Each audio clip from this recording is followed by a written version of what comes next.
What's up, y'all? I'm Sheila J, and welcome to the Diva Dish. This episode is all about the Real Housewives of Potomac. We're at episode 7, High Infidelity. My first time watching this episode. I did watch last episode, did not review it. Getting into this one, live reactions here, blow by blow, scene by scene. I'm sure it's gonna be Wendy still being angry like she was last episode, y'all. But before we jump into it, if you've been to my channel before, thank you so much for coming back. If you're new, hit that subscribe button, smash that notification bell so you can be notified when I drop a new video, and let's get into it. So we open up, you know how they do the short montages, y'all. Ashley's changing the new baby, Dylan. Then we jump to Mia talking to Gordon about this impending meeting with her mom. She's worried that she's going to say something that's going to set her off, you know, because she's in her rehab sobriety journey. Mia, that's your mama's responsibility now. Say what you need to say. I mean, I understand compassion, wanting to be kind and nice, but, you know, you can't censor yourself. Moving on. Then we go to Eddie and Wendy. Wendy's still talking about this thing. Okay, Wendy, if it's not true, you're the one that keeps giving this life by acting a fool for $2.50. Now she's like, you know, the one with the most volatile marriage came and told me, true, I got you there. Totally agree. Ashley ain't got no business putting her mouth on N.T.'s N.T. thing, okay? Deal with your 2 kids now. Well, 3 if you count Michael old ass Benjamin Button. Okay? Girl. So I'm with you there, Wendy. But then she get to crying. You know, and Eddie like, they don't, you know, they know what we went through. You know, he ain't talking to his parents. I get it. You must got that Porsche child. Especially for a man from a culture who is so ingrained to, you know, be loyal to your family, to turn away from his family and to come to you. That's love. I get it. But, niggas who love their wives cheat too. You know, I'm not saying I'm wishing anything. But, okay, we've established it's not true. Let it go. All right? You're doing too much. Moving on. Child, then we jump to Robin comes to Giselle's. And Robin trying to get in the door, child, so they can get to this little podcast. Now, they got a little podcast deal on iHeartRadio that's very cute called Reasonably Shady. Check them out. I will be checking them out as well. All about, you know, black people, brown people, yellow people, everybody doing their thing, okay? So, Ann, I'm with you there. But, Giselle, what is really going on with that house? Moving on. So, yeah, so the topic of the podcast is makeup or breakup. Are you sure this is a topic you should be talking about? Moving on. So, yeah, so they're like, so, yeah, on this podcast, we'll be talking about cheating, infidelity, relationships. Giselle, you're kind of an expert on all that, aren't you? Moving on. Child, they said they did. She looked up statistics, and 22% of men cheat. 22. Oh, those are the ones that admitted it. Got it. Girl, what poll was that? Moving on. Ooh, child. I mean, this podcast, I don't know where they're getting these information. Gallup polls, whatever. But they said if a man cheats, he is 350% likely to cheat again. Ooh. Y'all, I'm just going to take a sidebar. I'm here to tell you, it depends on the woman. My grandmama, Sheila, that I was named for, her husband, well, second husband, beat his first wife for breakfast, lunch, and dinner, did not lay a finger on Sheila. It's about the person. Moving on. Then Giselle goes, well, shit, somebody should have told me these statistics 2 years ago. Two.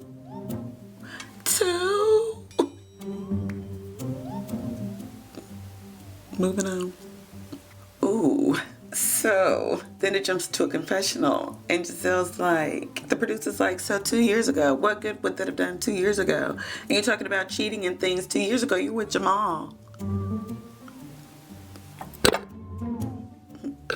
I want to know that too, Giselle. You need the mic. Enlighten us. 2 years ago, he was a cheating ass nigga when he was married to him. 32, 22, however many 2 years ago, too. Oh, Ooh, child, she went to tear up in that damn confession when that producer was coming for her. She really was coming for her, but she really wasn't. These were decent questions like, Giselle, do you hear the words that be coming out your mouth sometimes? 2, you sound delusional. Moving on. Then, shade. Well, I guess it is reasonably shady. She was like, I guess maybe because she was emotional, because that producer had really just like put her straight on the match. She was like, I'm just saying, you know, if you with that man long enough, he gonna cheat. Not true all the time. Stop doing that. I don't like when people blanket. If it's possible that it can't happen or it won't happen, then it's not happening somewhere. It is possible. There are men that are faithful. They're not in the majority. I get it. But they're out there. Moving on. So, child, this podcast was spicy. Robin goes on to admit, all right, so my situation was a little different with me and Juan. You know, I was young, Juan cheated, and I decided to turn a blind eye. That explains a lot. I mean, what you do is your business, you know? Hey, child, if you can deal with it, roll on. But it explains a lot why you were so okay with living with your ex-husband, sleeping in the bed, acting like y'all married, but you're not. For the kids, ooh, it's hairy. I don't want to speak on nobody's mess, child. Whew. Robin, we're hearing, and even Giselle was like, sorry, what? You say what? So then Giselle goes on to say that she was checking in on a girlfriend who was dealing with a man who was infidelity. I get it. That's, you know, high fidelity is the name of the episode. Ooh, they sticking to it too. But she was like, yeah, you know, I was just kind of checking in on her, you know, just see how she was. And the friend took it as me being shady. That's because when people are going through things like this, Giselle, if they come to you and want to talk to you about it, if they don't bring it up. Don't bring it up. Don't bring it up. You want somebody bringing it up to you? You don't even like when Robin and Karen right up at the table, they ain't seen Jamal. Only time we saw you with the motherfuckers when you was taking them to the airport. The season that y'all were together. Robin, Giselle. Hey, but it makes for good podcast listening. I'm not mad. Moving on. All right, so then next package, we jump to Chris and Candace, the happy couple. So they're talking about, you know, he's telling all about our school and the video and the music and everything, right? So then Candace brings up, you know, when we were in Williamsburg, you know, I had this dance off. It was cute. Karen, I want to be you when I get whatever age you are, child. Body tight, neck tight. Karen look good. Anyway, so she's like, yeah, so when we were at dinner, that fateful dinner, child, when Giselle was blowing heads off, she said, yeah, Giselle brought up the fact that, you know, how do I feel about the idea of you riding my coattails? That's not going to go well with your husband. Immediately, that face is like, what? Moving on. Okay, so this next pack, oh, child. Okay, so, before we get to this, child, so Robin's, you know, talking to Carter, and she's like, you know, mommy needs a life coach, you know, which is cool. I think you should tell your kids what's going on. You know why? Because they'll be grown. They're going to be grown a whole lot longer than they're going to be children, okay? They need to know about life stuff. They need to see their parents go through things so that when they go through things, they realize it's not just you. You're not alone. Life happens. You know, I don't believe in, you know, of course, you know, you should temper things, but just, when your kids get a certain age, especially these kids now, child, I don't tell them they know. Anyway, so she's like, yeah, mommy's not feeling motivated, because what if he gets to a stage in his life, he's not feeling motivated. He'll, maybe have the idea, maybe I should get some help because he saw mommy get help. It's a good thing, y'all. It's okay. So anyway, so she's like, yeah, my 42nd birthday's coming up. I want to get help so that I can be more motivated and my man won't be calling me lazy. I get it. Moving on. Okay. So then we go to Mia and her mom. They're having this lunch. They get their cocktails and, mom's like, when you were young, you used to get my nerves so bad because you just reminded me of your dad. Your dad was always the outgoing one or whatever. And she said, but you used to get on my nerves because you used to act like him. And she was like, well, what did daddy do? And she was like, do you remember when you got burned? So we know she'd have been through the glass, child, but she'd have been through the fire too. Okay, so she was like, she was at home making oatmeal on the stove. And if you had to reach up like that, you were probably too young to be making oatmeal by yourself on a stove and not in a microwave. But anyway, so she pulled the oatmeal off the stove. Oatmeal runs down her arm, burns her whole body, child. Oh, I'm so sorry. I called you over made up because it might be because of that. Moving on, child, that me had been through it. Okay, so the mama like, I've been at work 15 minutes. I get a call saying I need to run home to you. And she's like, she at home with her daddy. Why can't he take care of her? She runs home. Baby burnt up. Burned from the oatmeal. Goes in the basement. Holding on to my light here, y'all. He in the basement with another bitch. Sir.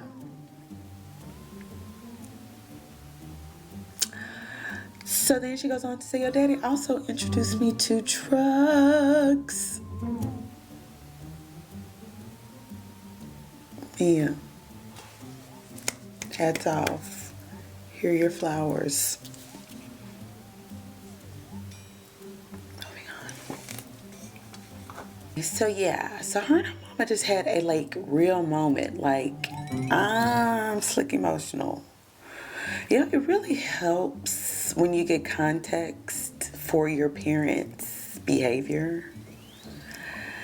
And basically, looks like Mia just had a very romanticized memory of her father.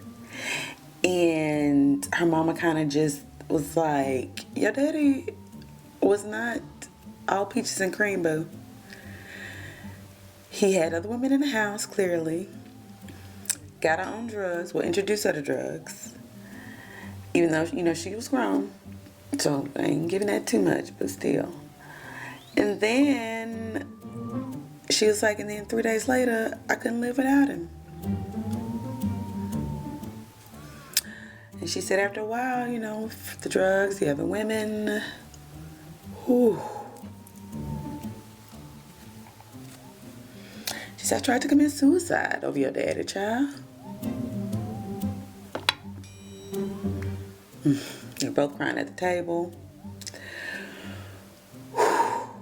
It's heavy. But I love that they were talking. It's good to get that stuff out there so you can, go from the present on to hopefully a better relationship.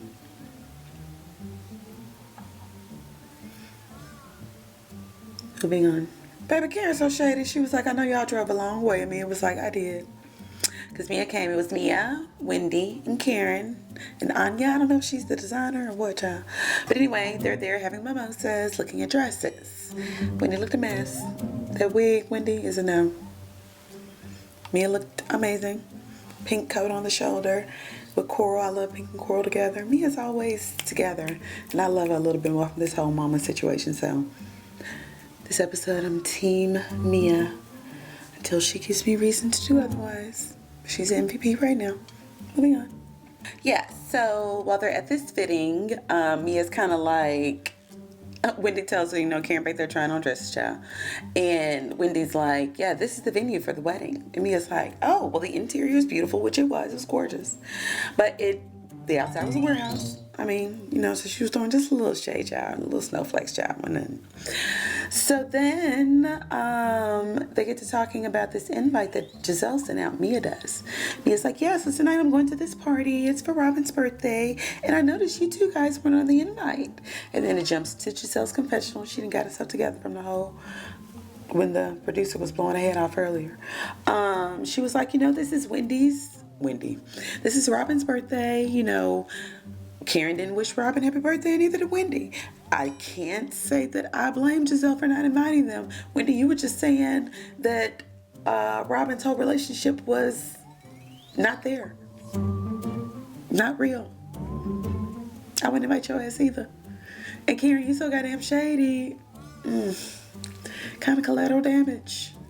I don't know though. I kind of would have invited Karen. But Wendy, you could stay home with your own grass. Moving on. Now, Karen, you know, she's just as shady as Giselle, child.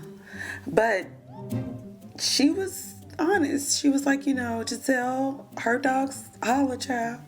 And if Giselle would just admit that she's in pain and sad about the fact that Jamala made a fool out of her again, you know, people would be their supporter, and that's true. But hey, some people, shame that's the big one. Huge. Which is why Giselle is so shut off. Child, she breathe hard, she cry. Moving on. She's dealing with. And because of the type of person I am, I send this message to her. Okay. You. I know she has challenges with saying she's sorry. I want one thing. Okay. I want her to text and say, I regret using the word death. And we are good. And she must I, for the sake of the women in this room, will accept that and try and please let her know I'm comfortable with having her do that. Okay. Girl, I feel like I'm right there in the middle. So basically, Karen sends Mia out. Mia, you a fool if you do it. I wouldn't do it, y'all. I done told y'all about that Mia, child. Mia ain't scared. Mia done fought. Okay? So Karen, doing the most here, was like, if Giselle would just come with an apology saying that she regrets using the word death. Karen, go and say what you're really mad about the tax stuff, because you sound stupid as hell saying it's death. You know she didn't mean that. Karen, girl. Moving on. All right, so we cut to the next package. Candace is having lunch with Chris, and Chris is telling her, look, I've got, 2 classes booked, so I'm going to miss 2 days of you shooting your video. And Candace gets in her bag about it. She's like, how can I be the artist and be at ease not knowing if things are going to go the way they need to go? And then Chris was like, well, then, how do you expect me not to come to you and ask you for allowance because I'm not working because you only want me to do your shit for free? How's that gonna work? How does that look? You don't trust me to take care of things in such a way where you won't have to worry about that? And then they jump back to scenes where she was doing things and he wasn't there because he was working. And the man wasn't going to play golf for 5 minutes and you in your bag about it, Candace, you doing the most. You need to cuss anybody out who's trying to say that he's trying to ride your coattails too, because that's clearly not what's happening. Don't do it, Candace. I think you got plenty of sense. But, I love their behavior. They handled themselves well. Chris got up, went to the car. Candace got up. She didn't act a fool while you leave and got up, got in the car. She said, I'm trying not to cuss you out. But they handled it very couthly. It was nice, pleasant. Yeah, moving on. So then we jump to this dinner for Robin's birthday, the drinks. And everybody gets there. My battery about to die, so I'm about to speed it up. Everybody gets there. And Ashley get there coming in black and white stripes looking like my fucking Beetlejuice. A mess. Looking a mess. That's what she is, a fucking ghoul. and sits down, and she was like, a scholar was like, for you to say, are you rejuvenating your sex life, to Wendy, that's your, pitch for bringing out this Eddie shit that's not true, so you looked even extra messy doing it anyway, Ashley. A scholar was like, this, but you even asking that sounds like you're assuming that the blogs are true. I cussed you out too. And Candace was like, yeah, pretty much. So of course, Ashley gets a roll in her big ass eyes.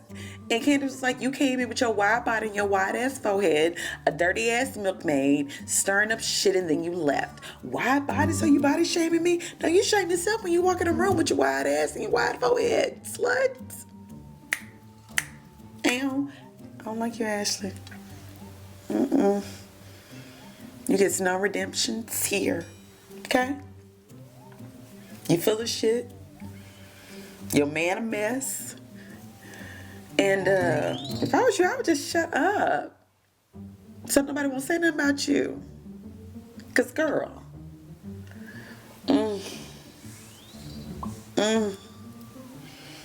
Me, I hope you choose the winning team. Cause you are in the middle right now. And Candace, you're doing the most with this whole death shit. Giselle didn't mean that. You're still really mad about the whole taxes thing. So go on, say this and you don't look stupid. And Ashley, you are ridiculous. I cannot wait till this next episode. I hope Candace eats you alive. Michael, you are ridiculous as well. Wendy, you need to let it go. Let it go and get your new wig. Scholar, I like you. I hope you have an apple, peach, champagne glass, whatever the hell they hold. I hope you have one of them. And Robin, girl, these braids are no. But yeah, if you made it to the end, thanks so much for watching. This was a really good episode. Cannot wait for the next one. And I'll see y'all next week. Bye. Yeah. Chris. I like Chris. Chris is like, girl, I'm doing all this for you. Find somebody else that's going to do this for you for free at this level. Candace. But hey, y'all, it's a show, so they got to, a little pick on little stuff, child. But it's touchy. It's touchy now. But Ashley, you look ridiculous. You sound ridiculous. You're ridiculous. You're ridiculous. Take your wide ass, your titties, your milk, and your Corona Light over to your cheating ass husband. Maybe you stand for the kids, child. Come get your little kids, divorce his ass, move on, find you a younger man. Strategy. Let's hope in that wide ass head you got a wide ass brain, and at least you're thinking that far. Because Michael, girl, he has made you look so ridiculous, and you already ridiculous. Bye. All about Ashley, child. Shut up. Bye. Bye bye. Bye bye bye. Karen, I think you're ridiculous for going out for this wedding too. It's a little too much. Ray is 1,000 years old. He always look like he ready for a nap. I ain't saying no old man can't get it in. I did once date a man that was 17 years old, but Ray, I don't know, child. I ain't gonna speak on their bedroom talk, whatever they doing, child. Karen, I'm sure. But Karen, you look amazing. Amazing. What else? Robin and Juan, I hope y'all get married. I did see though that Wendy did apologize to Robin last time. I think Wendy just sent out feelings. She's feeling insecure. Just period, I think. Because for anybody as strong as she tries to purport to be, I mean, we all human. We all break down. We all have our insecurities. We all have our weaknesses. Yeah. Wendy's just manifests as like a monster. Jump on Ashley. She did though, didn't she? Put that bitch on notice. Bye.